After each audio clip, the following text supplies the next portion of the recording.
Okay, good morning everyone, and can I welcome you to the ninth meeting in 2020 of Scotland's Social Security Committee. We have had no apologies this morning, so we've got a full house of MSPs here. And before we move to the first agenda item, can I thank all the MSPs, the Cabinet Secretary and her officials, the clerking team, Scottish Parliament's Broadcasting and IT, members and the wider support team to enable this first remote meeting of our Social Security Committee to take place since the social distancing requirements under lockdown. We move now to agenda item 1, which is the consideration of two agenda items later to be taken in private, and that is consideration agenda item number 3 of the evidence we'll hear shortly, and also agenda item number 4, consideration of an approach paper for MSPs to have a look at on Social Security Administration and Tribunal membership Scotland Bill, which we'll be considering as a committee soon. So I will take silence from members to indicate agreement that we can take those two items in private. So if anyone objects to that, could they indicate now, please? Okay, as no member has indicated they object to that, that will be how we will dispose of items 3 and 4 later on the agenda. And we now move to agenda item 2, which is the Scottish Government Social Security Programme, and the committee will now take evidence from Shirley-Ann Somerville, Cabinet Secretary for Social Security and Older People, Anne McVeigh, Deputy Director Social Security Policy and Reserve Benefits, and Alison Byrne, Deputy Director Social Security Programme Management and Delivery Division, Scottish Government, and also from David Wallace, Chief Executive, Social Security Scotland. Thank you all of you for coming here this morning, or not coming here this morning as the case may be, but be making yourselves available this morning. We now have a short statement from the Cabinet Secretary, so can I now ask Shirley-Ann Somerville to make a short statement. Thank you very much, and good morning, Convener and Committee. I'm very pleased to be able to speak to you today under this new format and have the opportunity to answer questions that you have. When I addressed Parliament at the beginning of this month, I was obviously very disappointed to have to lay out the necessary changes to our social security programme that we were making in the face of COVID-19, and I stand by those difficult decisions, and I thank the members for their support for our approach at this uncertain time. No one can say for sure when we will return to a normal platform for operations, and this affects not just Social Security Programme and agency, but also, of course, our suppliers and delivery partners. This includes the DWP, without whom we cannot move ahead with the delivery of the disability benefits. They are now quite rightly redeploying staff to deal with the record volumes of new universal credit applications. This is the priority, and we support it as essential to providing security for those who need it most. We will deliver these Scottish disability benefits in a form we can be proud of. Just as we need the DWP involvement, this cannot be done without the support of our health and social care sector. And when the current crisis is past, health and social care professionals' involvement will be essential to the new service, ensuring quality decision making that is person-centred and consistent.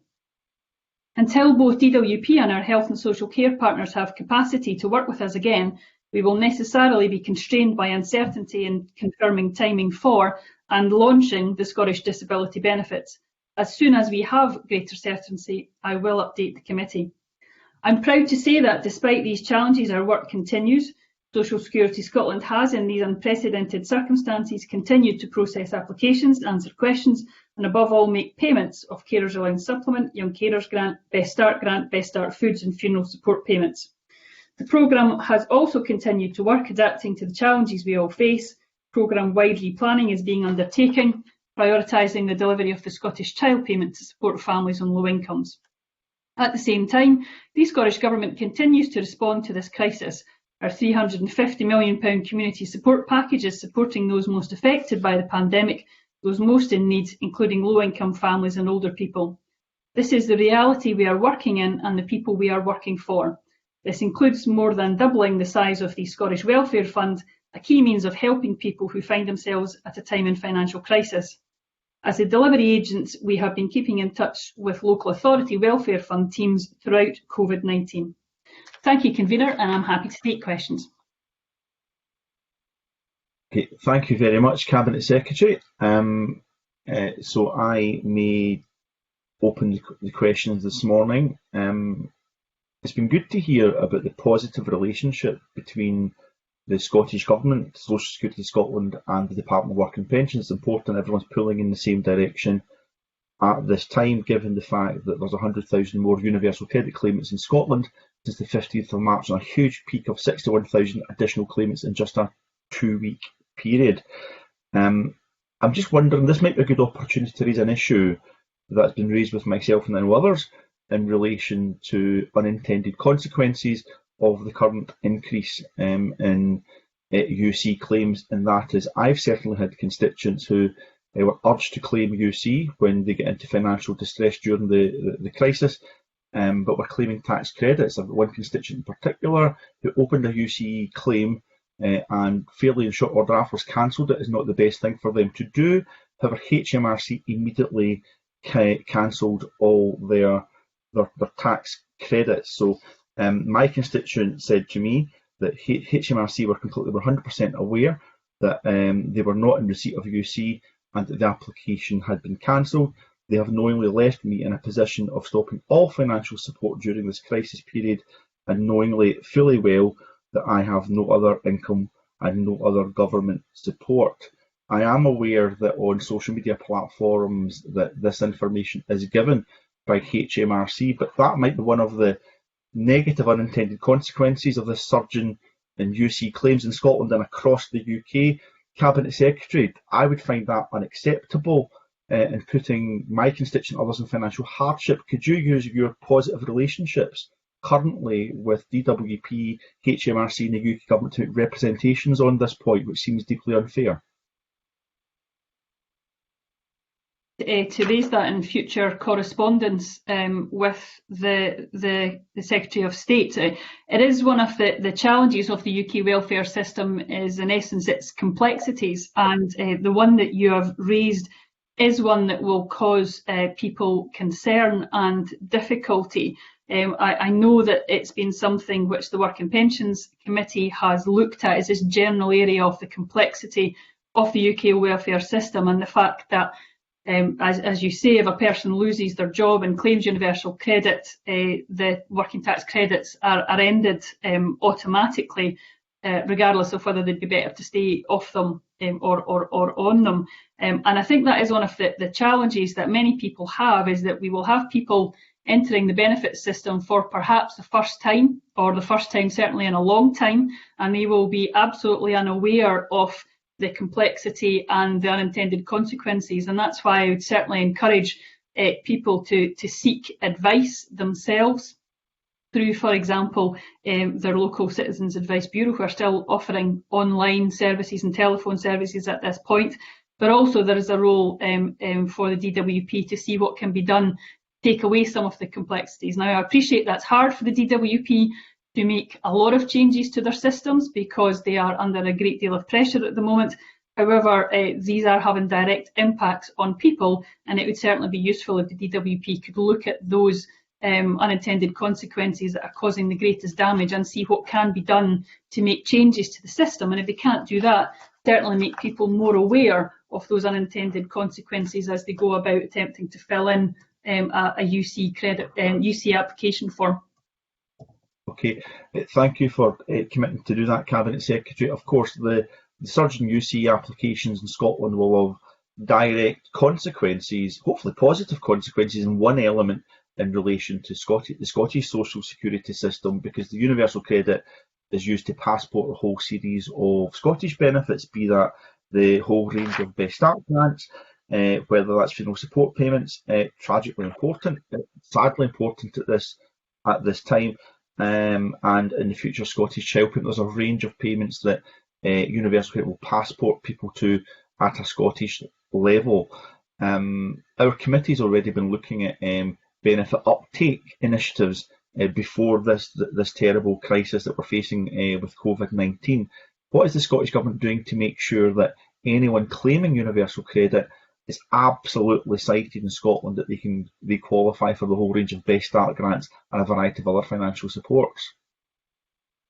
Well, that's certainly right that we need to do that now more than ever, and it goes back to the point I made in my original answer about the fact that we will be seeing many people entering the benefit system that will be very unaware of how it works and what's available. So that's exactly why Scottish Government and Citizens Advice Scotland have been working to ensure that there's a national campaign available to people to encourage them to look at what they are entitled to and eligible for. And the government was delighted to be able to fund this work ongoing with Citizens Advice Scotland and the national helpline that they have, in addition to what's already available with their local bureau. That has included, for example, digital advertising, but obviously radio and TV advertising as well. The other important aspect that we've looked very seriously at is what we can do with our trusted intermediaries. So, for example, when we're looking at funeral support payment, there is letters that have gone out very recently to funeral directors and registrars about the funeral support payment, of which they are well aware, and we have had a number of communications with them over the development of this benefit. But once again, to just reiterate that at this time they may be having families coming to them that would be able to benefit from that. So there's the direct approach of going straight out via the national advertising campaign, but also the work that we're doing with intermediaries as well.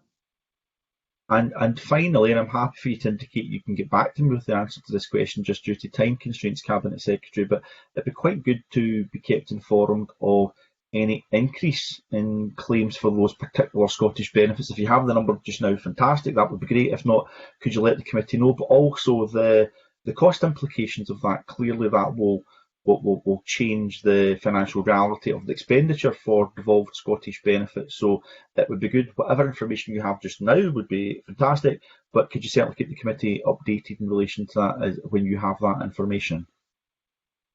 Well, it's probably too early to be able to give specific information at this point. David Wallace might want to come in on how the agency itself has found the applications coming in, but certainly in general, it would appear that we're not seeing an increase in applications at this moment in time. It's reasonably stable. However, we are absolutely anticipating an increase in applications as we go forward for the whole remit of Social Security Scotland. So we're seeing it stable, but I think that's because people are applying for the universal credit and then they will apply, for example, for Best Start grant or funeral support payments and so on at a later point. In terms of the cost of this, yes, we're very aware of the fact that any increase to Best Start grant, funeral support payments, and particularly the Scottish Child Payment will have an impact on this. But I would reassure the committee that these are demand-led budgets. If there is a demand out there and people are putting application in, it will be paid. There is modelling ongoing at the moment that's very closely linked to the modelling as we look to the economy as a whole over this year to see what that might look like. So it's, again, I think a little bit too early to estimate with any great certainty at all what that will be, but there will inevitably, I think, be an increase in demand for the benefits that Social Security Scotland do have under their remit, and therefore an increase in the amount of funding that will be taken out of the Scottish Government budget. Now, some of that will be covered by block grant adjustments from from the UK Government, but much of it will not be, and that therefore will have to be found from the overall Scottish budget. Now, Mr Wallace, you don't have to come in at this stage because I'm keen to get other members in for some questions. So, is there anything you want to add briefly, or should we just move to the next set of questions? Perhaps very briefly, Convener, and good morning, Committee. Just to reiterate, I think what the Cabinet Secretary has said, we are not at this moment seeing any sort of significant change in the volumes that we're receiving. The possible exception to that is sadly a little bit of an uptake in funeral support payment, as you might anticipate, but it's too early to sort of talk about trends of that, but no significant increase at this point. We might come on to it later, but obviously as the agency is preparing us we fully expect a proportion of those UC claims to come through as devolved benefits, preparing ourselves for that future work, but no particular issues in terms of workflow at the moment. Okay, thank you, Mr. Wallace. We'll now move to our Deputy Convener, Pauline McNeill. Thank you very much, Convener. Just for information, on the back of your question about your constituent, you might recall I raised this issue in relation to a case I had myself. It referred to as the lobster pot, and it's a crucial point you make because it's virtually impossible once they get you in the system to get out of it. So I think you make a really crucial point. That information needs to be more widely spread. But the question I wanted to ask Cabinet Secretary, and good morning, is in relation to the upsurge in applications for universal credit and correspondingly those who might qualify for some housing support and in particular the discretionary housing payment. But just based on my own experiences of listening to cases, many people have fallen through the gaps. So some contractors, for example, in the creative sector, those who have been advised to set up limited companies and get dividends are not going to get government help and have been referred to universal credit. So we don't know what that pattern will look like, but I'm thought to anticipate that there would be an increase in applications for housing benefit, and therefore there might be a higher demand on discretionary housing payment budget. I simply wanted to ask Cabinet Secretary if there have been any discussions about planning for an increase in the budget for discretionary housing payment, because I would have thought that more people are going to need to plug the gap between their rent obligations and what they get from universal credit. Cabinet Secretary. Thanks. And good morning, Deputy Convener. It is, I think, very difficult with this, as with many aspects, to anticipate what the actual overall impact of the lockdown is going to be on people's housing costs, but we're very much in contact, particularly my colleague Kevin Stewart's in contact with the local authorities to understand those impacts as they emerge. Other changes made by the UK government, such as the increased LHA rates and changes to the standard allowance and universal credit, might raise the amount that households receive for their housing costs, and that might actually reduce pressure on discretionary housing payments. However, those changes might also see more people affected by the benefit cap, which is one of the areas that discretionary housing payments help to address. One of the ways that we were very keen to support local authorities with some of these challenges was through that £350 million support package, which I announced which I mentioned in my introductory statement, and that included a £50 million hardship fund that was paid directly to local authorities to deliver payments to any claimants who present with a hardship need. That could include, for example, local authorities being able to use that funding to address discretionary housing payment funding challenges. But I certainly would assure the committee that both myself, and as I say, Kevin Stewart as the Housing Minister, is keeping a very close eye on this and on the other pressures that low-income households will face, with a view to making sure that we do have a real understanding of any emerging problems that are in this area. Thank you very much. Pauline, do you want to follow up on that before we move to our next member? Yeah. Okay, thank you. Graham Simpson. Thanks, Convener, and hello, Cabinet Secretary. Thanks for joining us. Can I ask about Best Start Foods grants? I noticed reading the papers for this meeting, a number. There's been the deadlines have been extended for claimants in some areas, but not for Best Start Food grants. I wonder if you could explain why that was and whether you might reconsider that. Well, we're certainly happy to keep everything under consideration. One of the reasons why it wasn't included at the time was the actual window for applications for Best Start Foods is a very, very large one at this time. The way it's been set up is very flexible, and it does allow families to be able to apply over an extended period of time already. However, as I said, if there are seen to be any challenges that people had, I'm more than happy to have a look at that. But that was the reason behind that, was the application window itself was already much larger, and therefore we didn't feel that there would be a challenge in that area. Okay. Yeah, thanks, convener. I've seen a paper from the Poverty Alliance, and their view is that there are a number of families, particularly families with children, who may just be falling through the gap, need extra help, and their view is that the Scottish Government could be using some of the tools at its disposal, for instance, Best Start food grants and the Welfare Fund, which you've already mentioned. Is that something you might consider looking at? If you get evidence that families, particularly those with children, do need extra help? Well, we're obviously very keen to ensure that we're protecting people with low incomes at this time. Social security is one aspect of it, how that can be done, and that's exactly why we've been prioritising the delivery of the Scottish Child Payment, because that will get to the maximum number of children and make the biggest impact.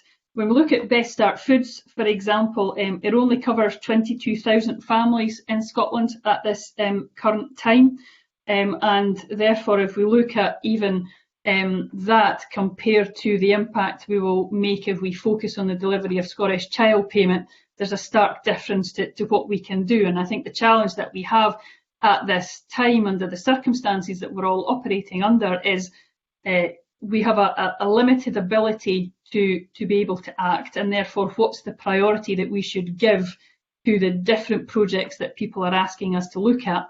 And because the impact on the Scottish Child Payment is so much larger, that's where we feel that the priority work should be given. So hopefully that explains why we've taken that priority of the Scottish Child Payment over, for example, Best Start Foods, which does include a much smaller number of families at this point. Cabinet Secretary, can I just say that I know that members have got questions specifically on the Scottish Child Payment and the wider use of Social Security powers as we go through the meeting, so I know that we will return to that. Okay. Graham, on Best Start Foods, is there anything additional you wish to come in at this point in relation to? Just one more question, convener. The number of 22,000 families, that does sound quite low. Is that, do you think that's based on that is actually the need, or is it because not enough people know about it? Well, I think that's one of the challenges that we have, is that obviously this is a benefit that we've taken over from the previous Westminster policy. One of the challenges of that was that it was done on vouchers, which many were seen to be had a stigma for using, and we've moved to a card payment for the Best Start Foods, which will hopefully encourage more people to be able to use them, because there's less of a stigma of handing over a card. It just looks like anything else you might have in your wallet or your purse. And there's also the challenge of, once again, just ensuring that people are aware of the fact that they are that it's available as a payment, and that they might be eligible for it. So again, it goes back to that benefit take up, and something that we're very, very determined to work on as we are with all the benefits. I think you're right to say that there are more families that could potentially benefit from Best Start Foods out there, and that's why that work that we're doing on the benefit take up is really, really important. But the biggest way to encourage that benefit take-up is actually to, in some ways, change the way that you deliver that benefit, so that it's a way that is easier to apply for, and that there's less stigma in using in the first place. Okay, thank you. We'll now move to Tom Arthur. Thank you, convener, and good morning. My questions concern operational matters, so they're perhaps best directed towards Mr. Wallace. I first just want to ask what impact COVID-19 has had upon service delivery at Social Security Scotland. So, for example, the answering of phone calls, replying to emails, and the process of of handling applications.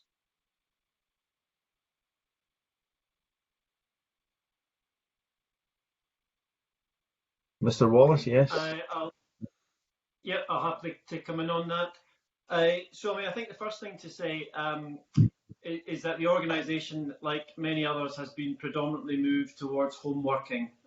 We have only a handful of people now left in some of our buildings, to which we're really grateful for, and essentially they are managing our mail system, along with some other facilities and technology colleagues as well, having to come in and out. So it's been a huge effort to move what was essentially an office-based organisation into people's homes. I think that's been also done against the background of having a large number of colleagues who aren't particularly used to working from home, so this might have been a very new experience for them. So it has been quite a significant transition over a very short period of time. Particularly those first couple of weeks of our sort of response to COVID, that was absolutely our sort of main priorities, was to get this up and running. I think in terms of the service that we're delivering, from a very early stage, we've been clear all of our services are live, all of our benefits are being delivered. That includes, providing support, taking applications, processing applications, and crucially making payments as well. So all of those elements of the service has been absolutely live. I think the point that you highlight around about telephony has been probably one of the biggest single changes, and that's the element where the service has had to change most to adapt. So what we have not been able to do is to offer the same inward bound call response that we were operating from our offices, and that's a technology issue that's done that. So what we're offering instead is clients phone as they would normally our number, and if they need to speak to one of our advisors, they leave a message, and that message is then picked up by a client advisor who makes an outward bound phone call to them. So that system is working really well, but it's slightly suboptimal in terms of how that operates. In essence, that's our client advisors working from their homes with a mobile phone making outward bound calls. So that's probably the element that is least similar to how it would be otherwise. But as a service, it is operating to a degree which is I'm comfortable with. So that's probably the main impact on services. Thank you. Thank you very much, Mr. Wallace. You had spoken of some staff finding it perhaps more difficult to adjust to home working than others. Can you perhaps unpack what support Social Security Scotland has been providing to those staff, and whether there has been an increase in performance since support has been given?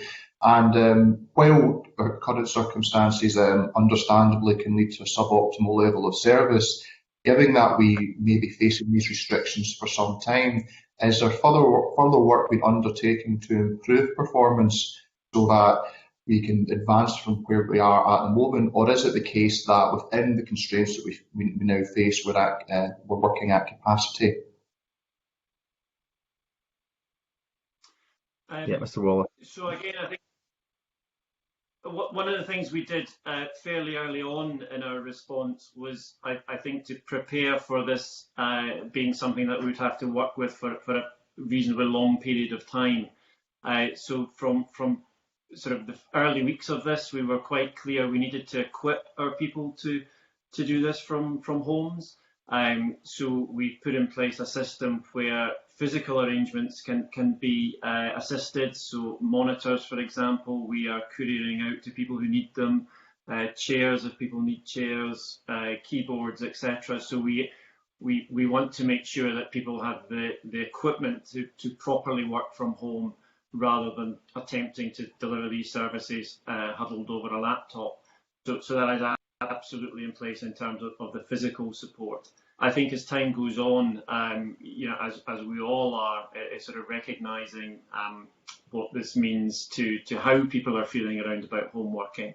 So again, an awful lot of work has gone in to make sure that people feel supported, sort of emotionally supported by their line management, supported by the organisation, and that includes just that sort of regular check-in with colleagues. It includes trying to do some of what we're attempting to do here, do normal business in a slightly abnormal set of surroundings.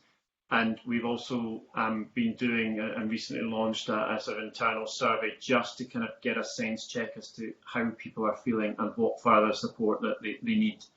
I should very briefly as well, before I pause, just say obviously we have the wider support as an executive agency of the Scottish Government. We have the wider support that Scottish Government colleagues are of course putting in place for all Scottish Government civil servants. And that includes sort of employee assistance lines, all of these kind of emotional and physical supports that are available.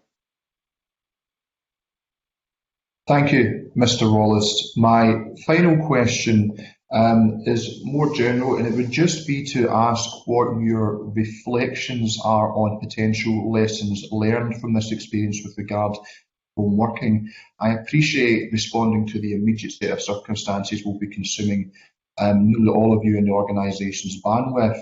But as we move towards what the First Minister has described as a new normal, are there particular lessons that have been learned from this home working experience which you think will be applicable to the post-COVID-19 world whenever we happen to reach that?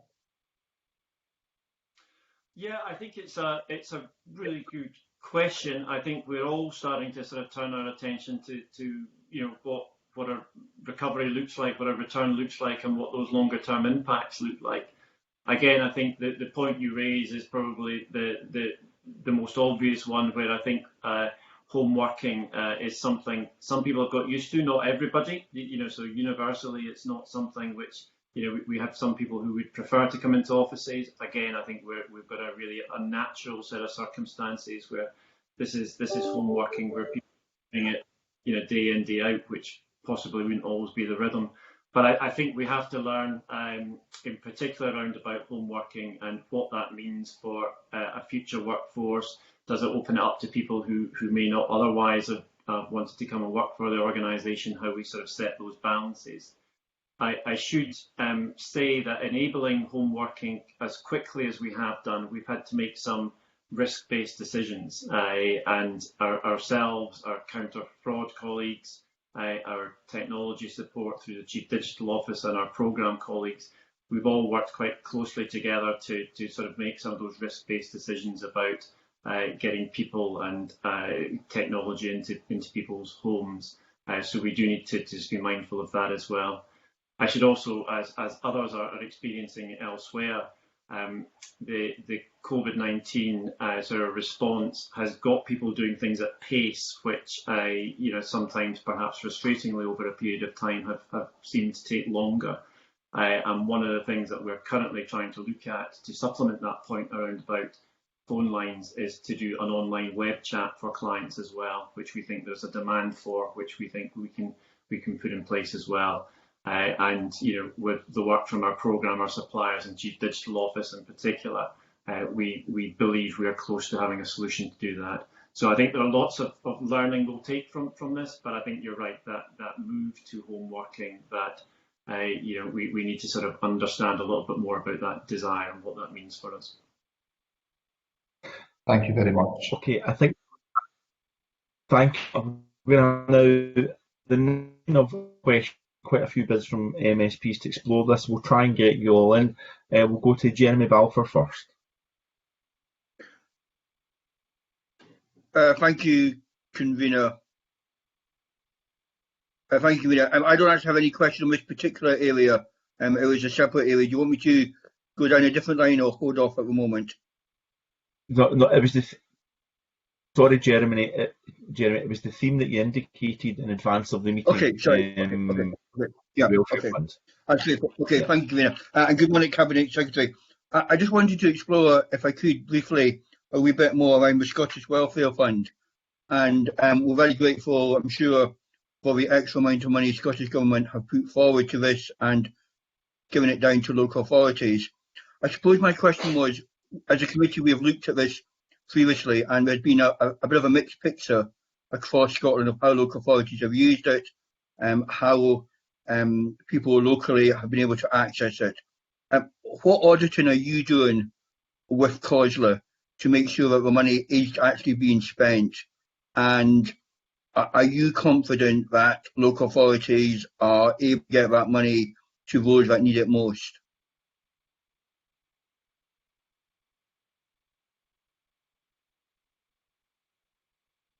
Yeah, Cabinet Secretary. Yeah. Sorry, I think I heard most of that question. The line went a bit strange at parts, but so I'm sure Mr. Balfour can come back if I've missed some of those points.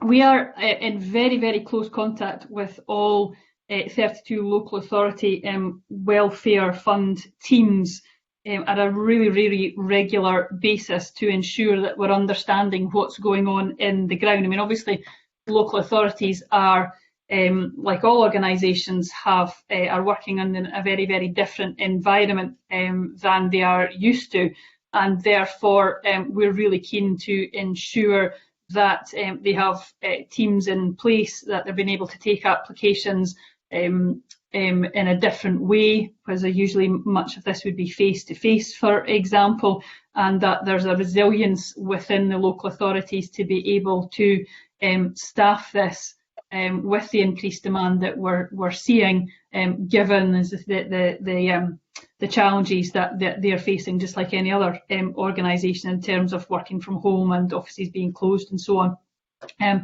So within that really close working, we're also very keen to ensure that the local authorities are really encouraged to use maximum discretion when it comes to the Scottish Welfare Fund.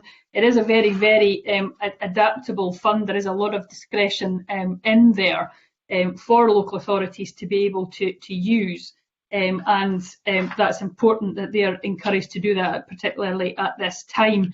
There has been the one area where we've ensured that there was a change to guidance, and that was over the fact that normally there would be a limit on the amount of applications a person could make in a year, and that has been removed.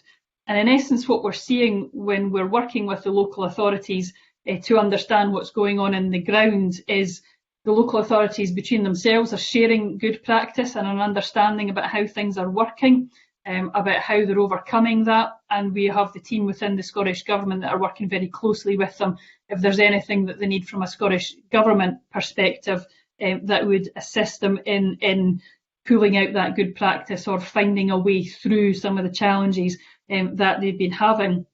We've just not long released statistics for the Scottish Welfare Fund, but it does cover the period before COVID-19 and not the period covering the pandemic itself.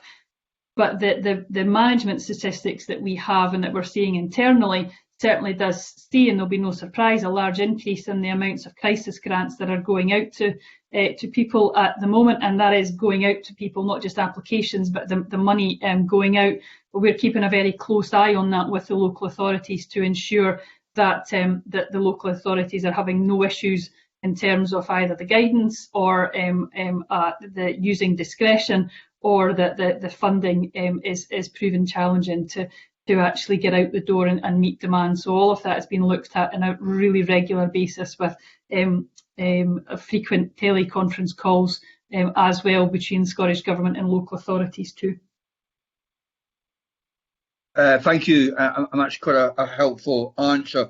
I just wonder if I can just pursue one other payment. I'm actually New Scottish Child Payment. That's obviously hopefully going to still come on stream before the end of the year, beginning of next year.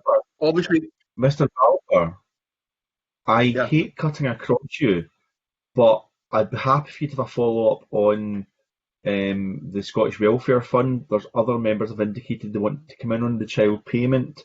I know it's a bit artificial doing it this way, but we do have to, out of consistency, give every member an opportunity to explore a line of questioning. I will take you back on the Scottish Child Payment when that theme is raised. Do you have any additional questions on the Scottish Welfare Fund just now? No, thank you, and I'll wait until later. Thank you. And I will take you back in, absolutely. Mark Griffin. Thanks, Camilla. Good morning. I was just wondering, Cabinet Secretary, if you've got any information as to the rate of payments that are being made during this period after the pandemic and after lockdown compared to this time last year. If you're able to give any indication at all as to how how the level of payment has changed? I think it's too early to say for definite for that, because the data has not been fully quality assured at that. But as I said, I presume we are still talking about the Scottish Welfare Fund at this point. Yep.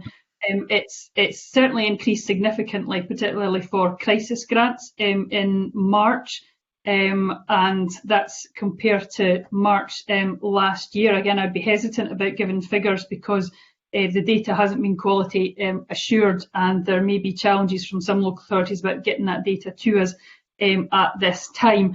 And we haven't asked for local authorities to present data in any different way than they would normally would, because I feel that would be a distraction from them actually just getting the money out the door, to be honest. But they do know that they can get in touch, absolutely, if there's a challenge about the amount of funding, for example, that they have left within the package that has already been given out. So apart from to say that there's been a significant increase in crisis grants, I'd be loath to go any further and give actual figures at this point, I'm afraid. And when do you expect to start making allocations on that second tranche of £23 million to local authorities, and how do you propose deciding on how that's going to be allocated? Well, we are, as I say, liaising really closely with staff to gather intelligence to monitor the demand and the expenditure within that. I think it's important to say at this point that authorities certainly are feeding back that they've got sufficient resources to meet the immediate and future needs. We obviously did increase the Scottish Welfare Fund before COVID-19, and then again have that doubling of the fund with the COVID-19. You're right to say that there's a second tranche of funding which hasn't been allocated yet. I think it's perhaps too early to speculate on that at the moment, because what I'd like to do is keep the maximum flexibility to be able to use that as it's required. This is very different to anything we've ever experienced before if we're relating to a pandemic, and therefore it may be required to be looked at, to be distributed in a different way. We don't know where the demand's going to come from. We don't know if there's a particular part of the country that's going to suffer more than another part of the country, for example. So what I'm attempting to do with this second tranche is keep the maximum flexibility for that. But once we're at that stage where it's felt by local authorities that's a requirement for that second tranche, then we'd obviously look at that very carefully and liaise with local authorities and with COSLA about how that would be taken forward at that point. But it's perhaps, again, too early to say when that would be. Again, I'm very reliant on the local authorities telling me what the demand is and the expenditure going out the door. The fact that crisis grants have increased dramatically might prove that the fund has been advertised well and people are well aware of it. But do you think there are any issues, perhaps in particular regions of the country, about advertisement of the fund? Or are you quite happy that all areas of the country are well aware of it and that people are going to all 32 local authorities when they need it? We're certainly absolutely encouraging that, and it goes back to one of the answers I gave earlier about the work that the Scottish Government has funded Citizens Advice Scotland to do, is to encourage people to go to somewhere like Citizens Advice Scotland to actually see what they're entitled to and what they're eligible for. So we're not just relying on people knowing about the Scottish Welfare Fund or councils being able to advertise it, although I'm sure they are doing that, but also to ensure that we are supporting third sector organisations to be able to raise that awareness as well.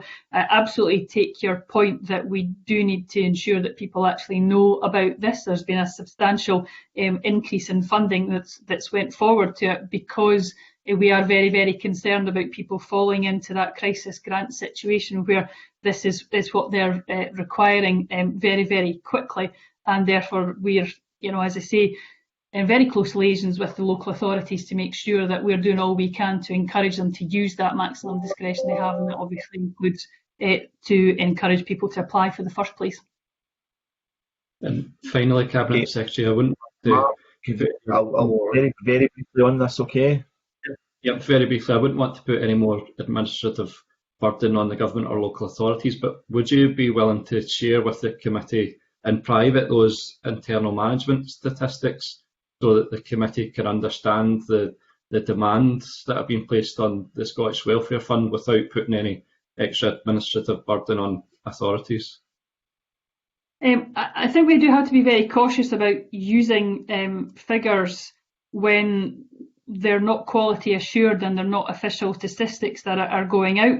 I'd certainly be happy to see what can be provided to the committee, even in terms of general trends and what we're seeing going through. So let me take that away and see what can be done with it. It might not be the presentation of full management statistics, because I'm, as I say, uneasy about data that isn't that hasn't been looked at specifically to ensure its quality at all 32 local authority levels.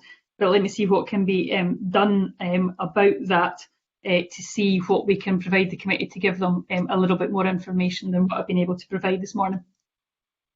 Thank you. Thank you, Mark. Thank you, Cabinet Secretary. Alison, I've got you down shortly to open up on questions on child payment. Are there any additional questions you want on the Welfare Fund at this point, Alison? Just too briefly, Convener, if I may. Good Yes. morning, Cabinet Secretary.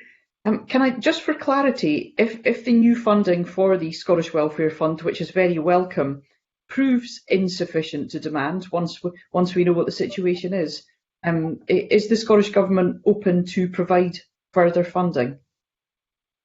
Well, I think it's too early to say in any way, shape or form whether this is adequate funding or not. We're not requiring to even use the second tranche of the funding at this point, and we absolutely don't know how long the lockdown situation, the financial challenges that people are facing are going to go on for, and to what extent. I mean, obviously the government as a whole is keeping a very close eye on the requirements of people right across the country that are being faced with economic challenges, financial challenges because of COVID-19, and it really very much depends on how long this pandemic is going to go on for and what type of support people will definitely need in their communities. But certainly at this point, it's even too early to talk about what we'll be doing with the second tranche of the funding, and I think we might be getting ahead of ourselves to then talk about what might come after that, apart from to reassure the committee that obviously government's keeping a very close eye on the impact that this is having overall, and that includes the social and financial harm on people. Okay. You'll be aware that the DWP has redeployed many staff from other roles to assess new universal credit claims. I just wondered if you were aware of any pressures that Scottish local authorities might find themselves under, similar staff pressures in relation to the Scottish Welfare Fund, because that could have an impact too. Well, absolutely, and I've certainly, that question has been asked to ensure that each local authority has a resilient package to be able to move forward and keep delivering this, whether it's because of staff shortages or working from home and the challenges of that. I would say at this moment in time we don't have any concerns about the delivery of the Welfare Fund in any of the 32 local authorities. The local authorities themselves are obviously responsible for the distribution of that and to ensure that their own staff are distributed in a way that is resilient, so that they can look at that. And they're obviously very aware of the fact that this is a key delivery mechanism to people at a point of extreme crisis. But certainly, hopefully, I can give the reassurance that we don't see any issue within local authorities at that point that we've had to escalate or raise with them in any way, shape or form. Okay, thank you. Content on that point. I want to bring members in that have not had a chance to speak yet, and then we will return to the Scottish child payment before we close the meeting. Absolutely. Shona Robertson. Thank you, Convener. Just on the Scottish Welfare Fund, we know there's emerging evidence very clearly that COVID's impacting most on the poorest, some of whom may be hidden at the moment. I think there'll be a lot of information coming out about that impact. So looking at the Scottish Welfare Fund, is there any evidence that with the removal of the restriction on 3 payments, which was right, that some families are now relying on the Scottish Welfare Fund as a regular source of income. And finally, on the maximum flexibility for the second tranche, are the Scottish Government considering any other changes to guidance so that if there are families who are particularly struggling, that the welfare fund for the immediate COVID impact could be used in a more flexible manner? I'm certainly aware of families that are really, really struggling at the moment. Well, certainly the Scottish Welfare Fund does have a lot of discretion in it. It might be important to emphasise, however, that the Welfare Fund is there for at times of crisis. It cannot be a regular source of income for families, and that's why the rest of the social security system, mostly in this case when it comes to low income benefits, reserved to the UK government is so important. And that's why the changes that the UK government have made, or we're pressing for them to make, are very important. The welfare fund can't be the answer to a family that's in continuous financial difficulty, just because it's not designed in that way, and it simply wouldn't be possible to turn the Scottish Welfare Fund in effect into a low income benefit for parts of the Scottish population. And that's why it's important to distinguish between its role and the role of the welfare state in general, and particularly that reserved for the UK government to make decisions on. Within that, though, it is again, I say, really important to emphasise that there is a lot of discretion that are in there within the guidance. We don't see that there's a need to change guidance in any way. The 3 payments was the most obvious one, but we're absolutely asking local authorities and of course stakeholders as well, if they're aware of anything that they do think needs changed. On that basis, we'd be more than happy to have a look at that.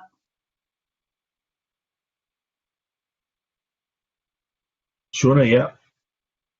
Yeah, just taking all of that together, I'm assuming that Cabinet Secretary, you and your officials will be looking at whether in the kind of post-COVID world, whether it's the Scottish Welfare Fund or any other benefits, that if changes need to be made as we emerge into that new world, that that is something that you're actively considering at the moment. Well, yes, and I think Tom Arthur was asking questions to David Wallace about this in terms of the agency. We're obviously very keen to learn lessons as well about how things have worked at the most extreme point of crisis that people have been facing, and which the country has been facing, and are there adaptations that we need to learn from as we move forward from this. I should also point out, obviously, as well, the Scottish Welfare Fund is but one thing that the Scottish Government is doing. There's a great deal of other work that's going on at the point of crisis in terms of the other funding announced by Aileen Campbell, mostly sitting within her portfolio around that £350 million and the £70 million fund for food, for example. How do we get that quickly out to the most vulnerable within our society, both within a national level and at really, really local level? So there's a lot I think we must learn from this pandemic to see what challenges that we've been able to face as a society and how we've been able to deliver them.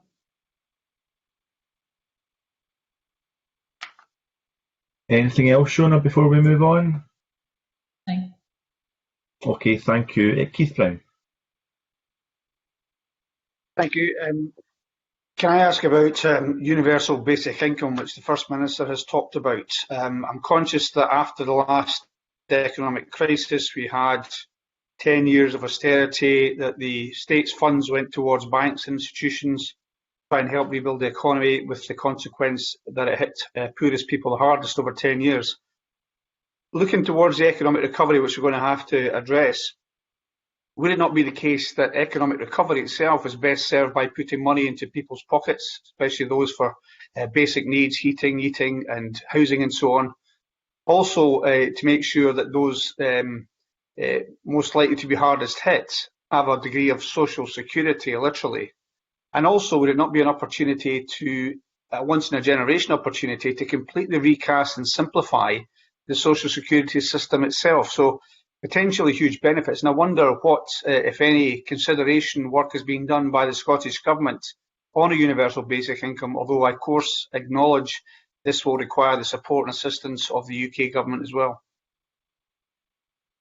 Yeah, it's an area which the Scottish Government has been interested in and working on for some time. I'm sure the committee will be aware of the fact that the Scottish Government has been exploring the feasibility of a citizen's basic income as a way to addressing some of those issues. That's why we provided funding for 4 local authorities to undertake an independent study of that and to look at the feasibility of conducting local pilots in Scotland. There was an interim report published last November, and a final report will hopefully be published later this year.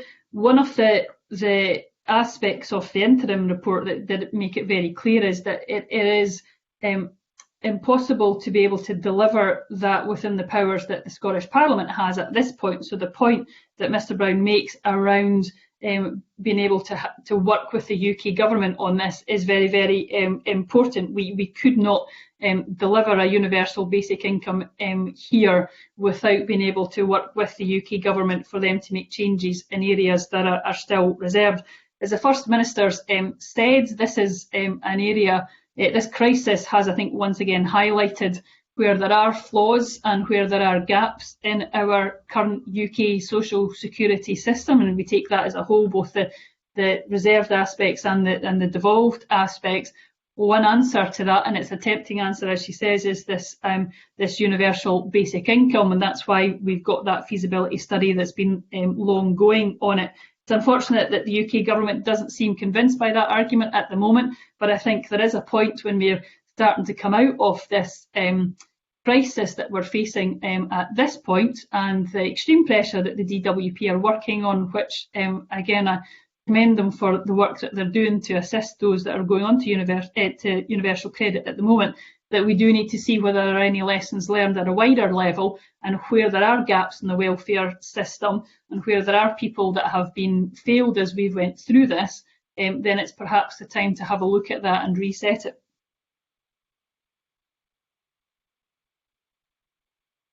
Yep, Keith. Just one final thing, Convener, thanks. I'm aware, as you say, Cabinet Secretary, about the work the Scottish Government's been doing in terms of the feasibility study, and this committee has also been doing a fair bit of work and taking evidence on this issue as well. I suppose my point was really about anything which is more up to date, given the statements made by the First Minister that the Scottish Government is taking forward, and in particular to make the point, if it's possible, that the Scottish Government can try and convince those that are sceptical about this, like the UK Government, of the merits of universal basic income in terms of economic recovery, because putting money into people's pockets means you get a people-led economic recovery and not a private sector-led economic recovery. So that might be an argument which weighs more with the UK Government, and then wondering whether that would be advanced by the Scottish Government. Well, absolutely keen to use any argument and description of this that would help with the UK Government. I think one of the challenges that we have with this is that the UK Government for a long time have not been convinced about this. But I do think that the fact that we've had to face this pandemic and we've seen the gaps and the challenges of the welfare system being able to cope with it does absolutely show that things do need to be reset, lessons do need to be learned, and I think the universal basic income is one of those lessons that could be learned, and we're very determined to press that case with the UK Government in a positive fashion, showing the positives that can come out of it, not just for the people that are taking part in it, but also, as Mr Browncout rightly points out, the positive impact it would have on the economy and society in general as well. Okay, thank you, Cabinet Secretary. Thanks, Keith. Now, I've indicated to broadcasting we're going to run this to 11:15 if we can. I'm hoping that means we've got time for a brief supplementary from the Deputy Convener, who I know wanted to come in on this point, but we've got 2 other themes we still have to cover. So, Deputy Convener. I'll just be very quick then. Just on the back of the points that Keith Brown made, it seems to me the committee and the government's work was in a context pre-COVID and pre-changing landscape. And it's just a simple point that there obviously needs to be some analysis done of how the world's going to change, and people who probably been in work all their lives will be looking, may not be able to return to work. And so it's just to feed in that looking at the whole idea of a basic income, a universal basic income, if you want to call it that, and more radical solutions to reform the country, then the government probably would need to do a kind of refreshed analysis of the changing landscape to take account of a lot of changing circumstances post-COVID-19. Thank you. Cabinet Secretary? Yeah, just be brief and say I absolutely agree with that point, Convener, absolutely. Okay. Thank you, Cabinet Secretary, and can I thank Keith Brown and Paula McNeill for raising those points. I think committee members feel that if the benefit system is not suitable and appropriate and fit for purpose for those new 100,000 people in Scotland going into the system, then by definition it cannot be meeting the needs of everyone who are already in the system. So we do absolutely have to look at it in the round. Can I move to Alison Johnson? And Alison, thank you for your patience. You were going to open up with some questions on the Scottish Child Payments. Yes, in doing so, Convener, I would like to associate myself with colleagues' remarks regarding a basic income, which has been my party's policy for as long as I can remember. And I think one of the most significant impacts of the COVID crisis has been the increasing number of people who are being swept into income crisis, including families with children. So if we had a basic income in place, I think we would be in a stronger position now. But with regards to the Scottish Child Payment, obviously we know for all the very understandable reasons that this will be delayed. So what I'd like to understand at the moment, in the situation in which we find ourselves, where so many families with children are being impacted, and organisations like Poverty Alliance and so on have been in touch, I'm sure, with colleagues across the committee, they'd like to understand what we can do now, what is happening with the child payment, but what innovative thinking is happening at the moment. Could we be looking at, using the Scottish Welfare Fund, for example, to deliver £10 per week per child to those in receipt of qualifying benefits? Could we be looking at increasing the amount that's delivered through Best Start Foods? I just wondered if there's anything that's happening in the interim to deliver the benefits that the Scottish Child Payment will undoubtedly deliver when it comes through. Is there a way of giving the benefit in the meantime, while the work's ongoing, to deliver the benefit in the long term? Thank you, Cabinet Secretary. Well, as I mentioned in some of my earlier answers, we are very much still taking forward a number of areas that will assist people at this time of crisis, whether it's the Scottish Welfare Fund increase, whether it's the Food Fund, whether it's the other aspects that have been raised under the £350 million fund, Communities Fund, announced by Aileen Campbell, which included areas in her remit and in mine. So we are very keen to make sure that we are working at this moment to assist people at their time of crisis and at their time of need. I think while some of the proposals that have came forward from stakeholder organisations are interesting, I think what they don't take into account is how long it would take to set up, and the fact that the people that would be setting those up are the very same people that are working hard to deliver the Scottish Child Payment as soon as possible. So if we change the priorities away from delivering the Scottish Child Payment as soon as possible to deliver another solution, we're in fact potentially delaying the introduction of the Scottish Child Payment. So with the greatest respect to some of the stakeholder views that have came in just now about a £10 per week payment to people through the Scottish Welfare Fund, people would have to apply for that. We would have to continuously check every week whether they were still eligible for that. And in essence, that's what we're doing through the Scottish Child Payment, is delivering something which people apply for and constantly check eligibility for. We've said, obviously, that we will have to to change when the Scottish Child Payment can be introduced, just because, as I said in my statement, Social Security Scotland cannot recruit the staff to be able to deliver this. But it is the government's absolute commitment to deliver this as quickly as possible. We've made the commitment publicly that we would like to see applications opening before the end of this year and payments made early next year. If there was a way where we could find to do that earlier, we will do it earlier. There's an absolute determination within government to deliver this as quickly as possible and as quickly as we can get the staff through the door and inducted to be able to deliver this. And that's why the focus is very much on that at this time. Okay. The UK government seem completely unwilling to budge when it comes to the incredibly long and damaging 5-week wait for universal credit. I just wondered what correspondence you're having if you're trying to push on that issue, and in particular at the moment, the 2-child limit just seems, I mean, frankly, immoral and even more damaging than normal. Is the government pushing for the lifting or the removal of that 2-child limit? Well, I've certainly written to the Secretary of State to ask for additional flexibility on a number of issues. That's including flexibility on universal credit. One of the main calls that we've made is for there to be, for example, non-repayable hardship funds that are available to all universal credit applicants. That's to save them having to take out an advance and therefore, in effect, get themselves into debt right at the start. There are areas which are, in effect, hardwired into the universal credit system that make it very, very difficult for the DWP to change them quickly. And therefore, what we've tried to do, and I've written to the Secretary of State, is to acknowledge the fact that there are areas that would take the UK government a long time to change within universal credit. The fact that they're working in a crisis makes that even more difficult at this point.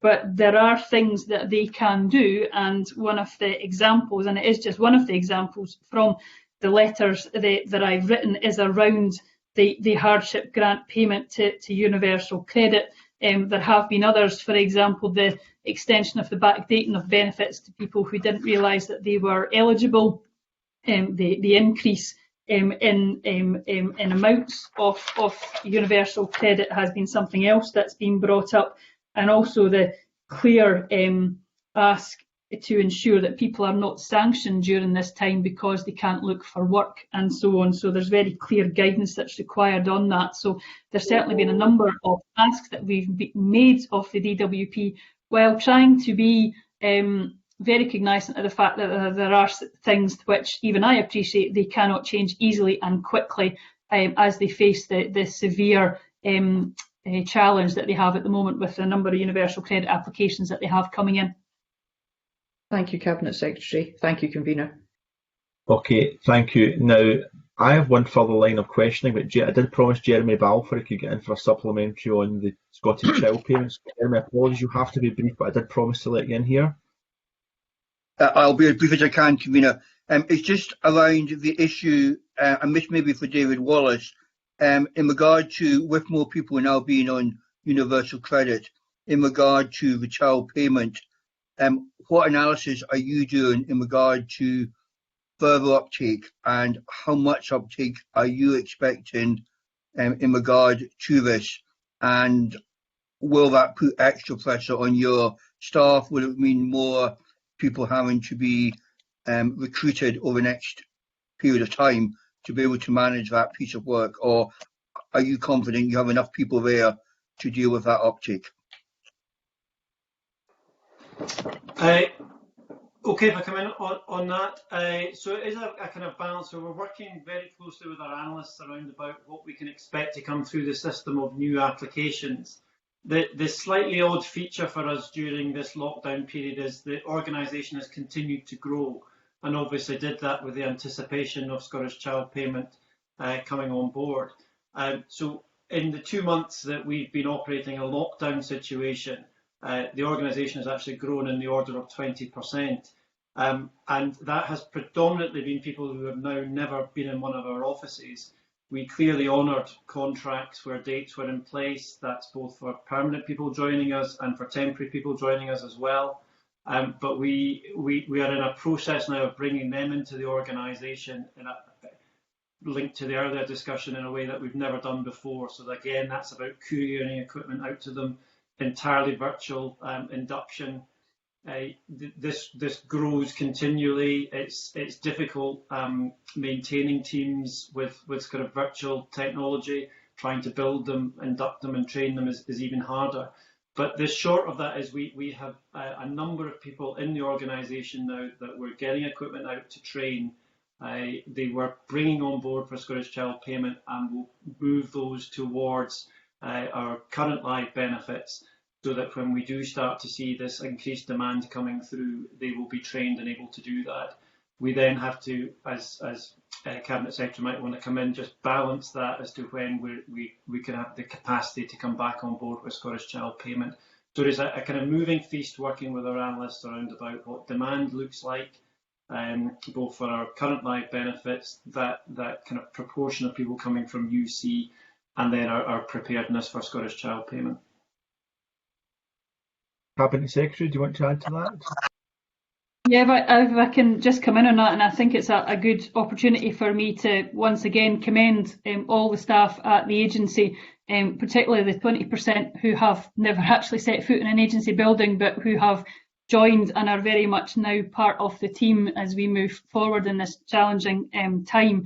I think the other aspect I would like to point out is the fact that we're also using this time that we have to ensure that we're building a much more effective system.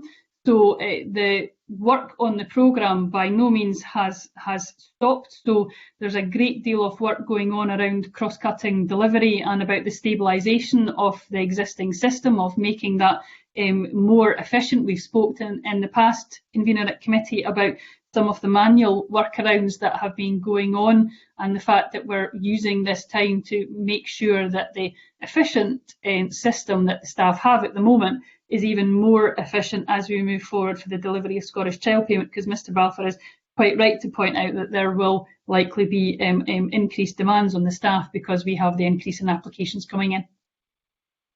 Yeah, thank you, Cabinet Secretary, and thank you, Mr Balfour. Just before we close the public session, Cabinet Secretary, we thank you for your openness and as much information as you can possibly give in relation to the unavoidable slippage in the timetable for the delivery of Scottish Social Security benefits and the new powers that Social Security Scotland are taking on. One of those that disappointed many unavoidably was in relation to the new disability assistance grants, where the hope was around now child disability assistance would be online, and by early to summer next year no one would ever again have to go through a DLA or PIP assessment in Scotland, and that would be done under the new Scottish system, which in a cross-party agreement was thought to be a much more compassionate and dignified way of doing things. Now, we do know the DWP has made some changes to how they're dealing with things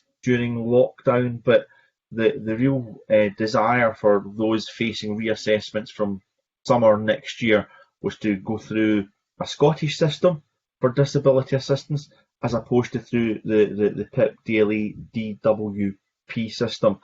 I know we are now tied into another agency agreement, or we will be shortly, in relation to the delivery of that, but it is the Scottish Government that will pay disability assistance in Scotland, even if it is still being delivered through DWP.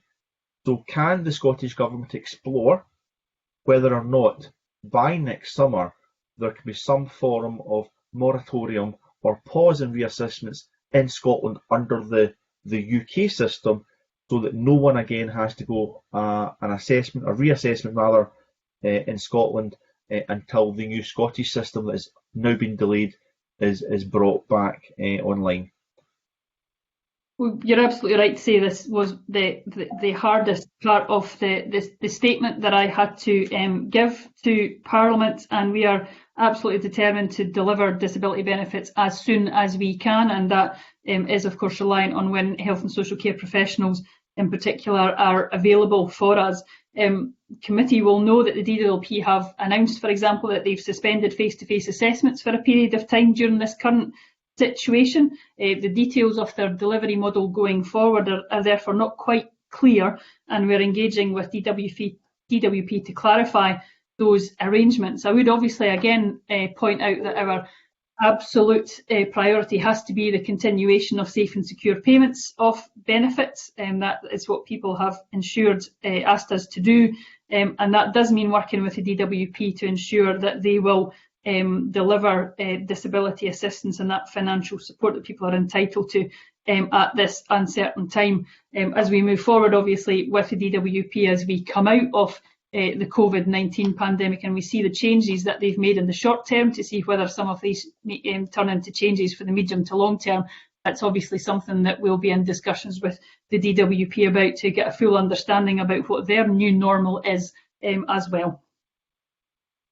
Thank you, Cabinet Secretary. I'm sure we'll return to this in due course, but I've got constituents asking myself in relation to assessments and reassessments under the new Scottish system. When will that come online, and how long will they have to, and it's their words not mine, endure the current system that they're having to face? So we'll no doubt return to that. Does any other member have a question they feel they absolutely have to ask just now before we move into private session? I just want to give maximum opportunity to the members. I know it's been a very difficult session to have to sit through. The dynamic's very different when we do it this way. Does any member wish to indicate maybe a brief question before we move into private session? Okay, I don't see any indication. Apologies if I've missed anyone there. Cabinet Secretary, can I thank yourself, your officials, and Mr Wallace, of course, for being here today. We very much appreciate it. Hopefully we can do much of our scrutiny by correspondence and informal engagement, but it is important on occasion to have that public session. We found that very worthwhile this morning. So thank you to all of you. That does end agenda item 2, and we now move to agenda item 3, consideration of the evidence we've heard here this morning, which we've previously agreed to take in private. So can I suspend the public meeting and we now move into private session? Thank you, everybody.